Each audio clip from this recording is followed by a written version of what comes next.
I recently returned from my first trip to London, and if you give me 5 minutes, I might save you some time, some trouble, and maybe a few dollars. Hi, I'm Mike. I retired after teaching for 32 years so I could travel. This channel is the story of my adventures. London is incredibly expensive, but I saved a lot by staying outside the city. By staying in Ealing, about a 30-minute ride on the London Underground, I saved hundreds of dollars a night. I can't say enough about the London Underground.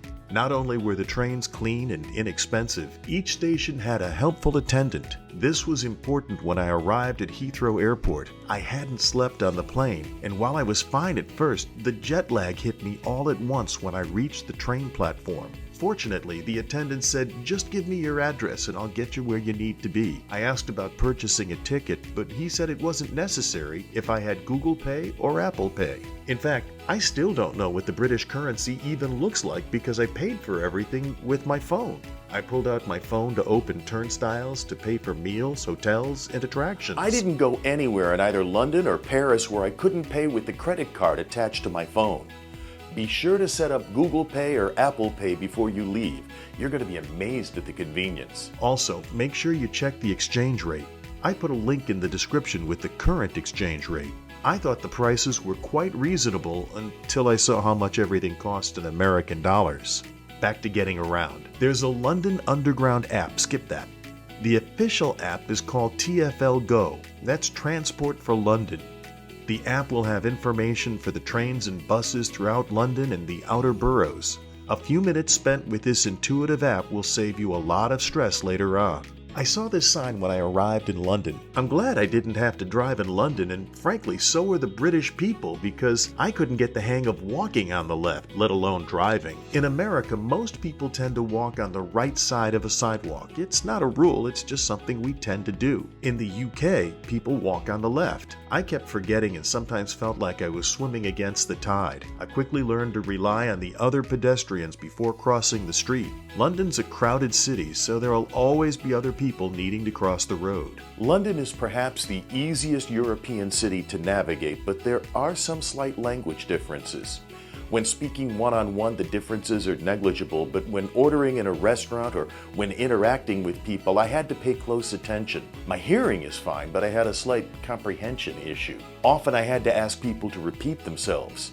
I learned to touch my ear as if to suggest I couldn't hear. Despite my comprehension issues, I was surprised and a bit disappointed at the pervasive influence of American fast food in London. Five Guys, McDonald's, Wendy's, Subway, and Starbucks were all over. My first night in London, I flipped on the telly to watch a Frasier rerun. One big difference was that London has a lot of smokers. Smoking and vaping has all but disappeared in America, but is still prevalent in Europe. There are several hop-on, hop-off bus tours. I purchased a 2-day pass that took me over London Bridge and Tower Bridge to the top sites in London, including Buckingham Palace, Westminster Abbey, Marble Arch, Baker Street, and St. Paul's Cathedral. My favorite London attractions were both free. The British Museum and the National Gallery at Trafalgar Square have breathtaking exhibits. I recommend you spend some time on their websites and you read the Wikipedia articles so you know what to expect. London's Chinatown and West End, that's their version of Broadway, are a short walk from Trafalgar Square. The London Eye is expensive, but the views from the big wheel are wonderful. I also spent a day at the Royal Observatory at Greenwich, which is past the city center. The observatory is only a half-mile walk from the train station, but be prepared for a steep hill. Those are my sneakers as I stood in the western and eastern hemispheres. Most of the hotels where I stayed in Europe had one of these contraptions, which guarantees you about the worst cup of coffee you're ever going to have in your life. What we call coffee in America, they call cafe Americano. I quickly switched to tea. In fact, when I was in Rome, I went to a McDonald's to get a real American coffee, which they served in a tiny little cup, and Europeans don't do refills.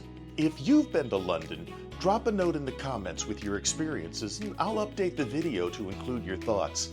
I love London, and I'm looking forward to going back someday. It was the first leg of my 3-week trip to Europe. Click on one of the boxes for my other travel adventures and subscribe to get updates from my future travels. Thanks for watching. Bon voyage!